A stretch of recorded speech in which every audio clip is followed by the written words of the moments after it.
Mereka itu ketika bangga, ya Allah, apa ada orang yang imannya di atas kita? Jawabnya Allah ada. Siapa? Ya orang-orang kudus, kata Allah. Kira-kira gitu. Kenapa? Ya betul. Karena kamu iman saya itu wajar, kamu tahu saya. Tapi mereka nggak tahu saya tapi iman. Kenapa bisa iman ya Allah? Karena mereka punya logika, punya akal. Akhirnya Imam Amudi disuruh sama Allah presentasikan logika tauhid kamu lewat jalur matematika. Malaikat disuruh dengerin semua. Isma'u ya malaikati, ini mimpinya wali. Terus Imam Amudi mulai mengajarkan nisbatul isnaini ilal wahid wa nisbatus salasa wal arba'ah ila ma la nihayatalah niku binisbatin wahidah, yaitu far'un minal asli wa huwa al wahid. Bo angka sebanyak apapun 2, 3, 4 sampai 1 miliar itu nisbatnya ke angka 1 adalah nisbatul far'i ilal asli. Semuanya berasal dari 1. Maka hadhil awalim atau hadal alam ila ma la nihayatalahu, tetap semuanya ini cabang dari 1, yaitu wujud dari 1, yaitu Allah Subhanahu wa ta'ala. Sehingga semenjak itu ditiru sekian ulama. Akhirnya malaikatnya mantuk karena kepastian kalau Allah 1 yang diyakini malaikat itu sepasti logika yang dibangun orang-orang manusia ini, padahal tidak ngerti Allah Subhanahu wa ta'ala karena pakai akal. Sehingga di pondok itu orang harus ngerti mantek. Orang mantek itu ilmu yang jelimet tapi menyenangkan. Biasanya sing sinau ambek rokokan, sawangannya kayak filosof. Jadi paling gak agak paham dia alasan. Sementing nikmati rokok, tak pikir nikmati pemikirannya, ternyata nikmati rokok. Kayak kemarin saya datang ke resepsinya Gus Agil, saya itu tertawa terus karena dengerin Habib Mutahar. Saya membaca bahayanya rokok, setelah tahu bahayanya saya berhenti membaca. Tak pikir itu kan setelah tahu bahayanya saya berhenti merokok, ternyata enggak. Saya baca bahayanya apa? Merokok. Setelah saya baca, maka saya berhenti membaca, gitu. Bukan berhenti merokok. Itu ilmu kelas tinggi seperti itu harus mantap. Pernah beliau ditegur dokter, Beb, kalau rokok terus nanti mati. Tenang saja, saya masih bawa korek. Dikira itu kan orangnya yang mati, ternyata beliau enteng saja. Santai aja dok, saya masih bawa korek. Jadi saya bukan nyarankan santai rokok, tapi orang rokok itu memang punya logikanya sendiri. Kalau Banafek Hajen itu masih pernah bahasa juga, karena Banafek juga turunan Mbah Mutamakin. Hak, rokok itu haram tau ora? Nak cara kula darani haram sebuti bah. Lah iya, nak haram ya bener aku. Mulane tak obong, barang harammu apike diobong. Jadi saya sama orang-orang sepuh itu tidak pernah menang. Jadi apa ya? Mereka itu orang yang sudah lama gimana ya? Mau dikatakan bulat itu ya, tapi memang nggak pernah kalah mereka. Ada satu kiai, masih misananya Mbak Nafek.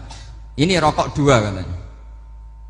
Bagi yang nggak ngerokok berarti membiarkan 2 haram masih.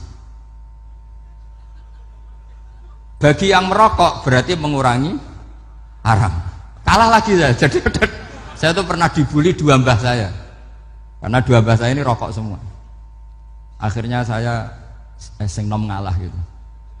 Karena saya tidak mungkin bilang sing waras ngalah karena kalah sepuh gitu. Jadi ya sudah, mau tidak mau harus bilang sing nom kalah. Tapi yang penting itu kita mendengar. Jadi ternyata sepinter-pinternya kita itu mesti kalah pinter sama yang sepuh-sepuh itu. Jadi kalau tahu bahayanya rokok lewat membaca ya harus berhenti merokok. Berhenti membaca katanya. Nah malaikat ini cerita lagi malaikat. Saya memang dari awal niat hormat Raden Asnawi karena buyut-buyut beliau itu ketemu di buyut saya. Saya ini turunan Mbak Asnawi sepuh. Terus cuma buyut saya itu nikah Lasem, terus saya keceluk cucunya keluarga Lasem. Sebenarnya saya juga cucu Kudus. Tapi terus alhamdulillah sekarang kembali karena buyut saya menyuruh saya ngajar di Damaran, terus sampai sekarang saya ngajar di Damaran. Tapi buyut saya itu masih lahir di Damaran. Namanya Mbak Hafsah, itu Hamsah binti Maksum bin Soleh bin Asnawi sepuh.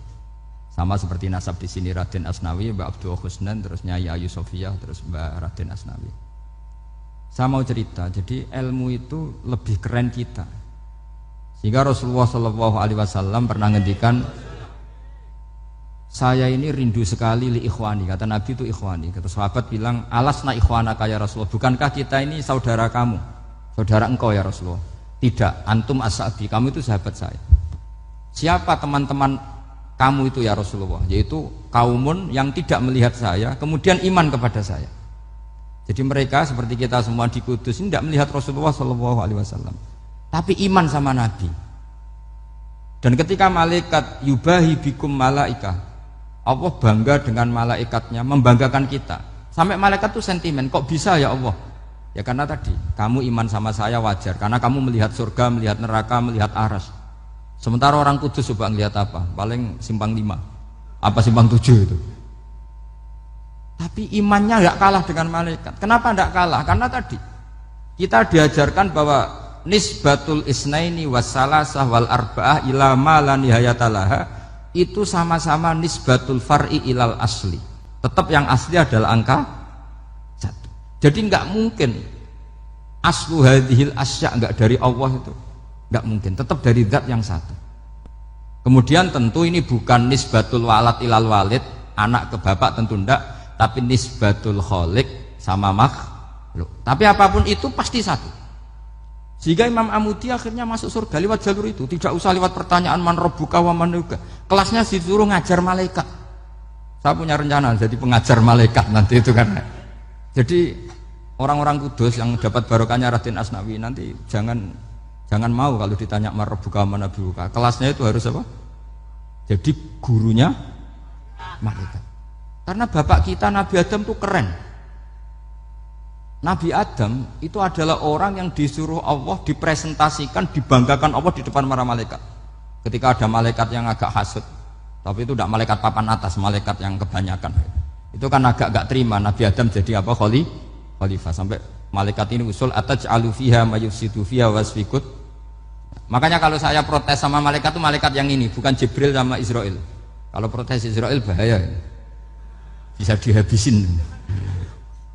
Saya pernah ditanya seorang kiai, Gus jenengan gojlok malaikat kok berani? Ya karena malaikat yang jenis ini pernah gojlok Nabi siapa? Adam. Enggak percaya kalau Nabi Adam itu layak mimpin, sampai protes ataj'alu fiha may yufsidu fiha wasfikut dima. Tapi apa yang terjadi? Allah mengajarkan satu ilmu di Nabi Adam, kemudian disuruh meresentasikan. Qala ya Adamu ambihum bi asma'ihim. Adam, coba kamu presentasikan ilmu kamu. Setelah Nabi Adam fasih mempresentasikan ilmu, kata Allah, kamu bisa enggak sepinter Nabi Adam? Enggak bisa ya Allah. Makanya sudah saya bilang ini a'lamu malah. Saya lebih tahu siapa yang layak mimpin. Jadi layak mimpin itu pertama harus kuwatul ilm, ilmunya itu harus kuat. Nanti saya akan cerita hubungannya Raden Asnawi dengan Syekh Nawawi. Apa itu hubungan teman, apa murid guru, itu memang masih jadi polemik sampai sekarang. Kalau saya ya keyakinan saling istifadah. Ini bahasa netral, tidak murid guru tapi saling apa? Istifadah. Kata Syekh Nawawi dalam tafsir Munir itu, ilmu itu nomor 1. Sehingga beliau setiap ada ayat fa inna hizballahi humul ghalibun, beliau pasti menafsiri bil hujjah wal barohin la bis saulah. Saya masih ingat betul takbirnya, memang saya hafalkan. Dan Syekh Nawawi itu benar, Raden Asnawi juga benar, semua guru-guru kita benar. Karena agama ini sebetulnya bukan masalah negara, tapi masalah logika yang sehat. Uni Soviet itu pernah mengkooptasi Uzbek, Ceknya, Tajikistan. Itu 100 tahun. Orang dipaksa ateis. Tapi orang-orang Uzbek, saya sering ketemu lama Uzbek, kadang ketemu di Korea, kadang di Malaysia. Orang-orang Uzbek itu punya basement di bawah tanah. Kemudian di bawah tanah ini mereka ngajarkan tauhid. Ngajarkannya ya gampang, misalnya ini sesuatu yang ada, iya ini ada penciptanya enggak? Ya ada. Siapa? Tukang katanya. Yang penting itu enggak ada logika bahwa sesuatu yang ada disebabkan oleh ketiadaan. Lah orang komunis, orang ateis itu orang yang mengatakan alam ini didahului oleh nihilisme, oleh adamiyah. Masuk akal enggak sesuatu yang ada, penciptanya sesuatu yang tidak.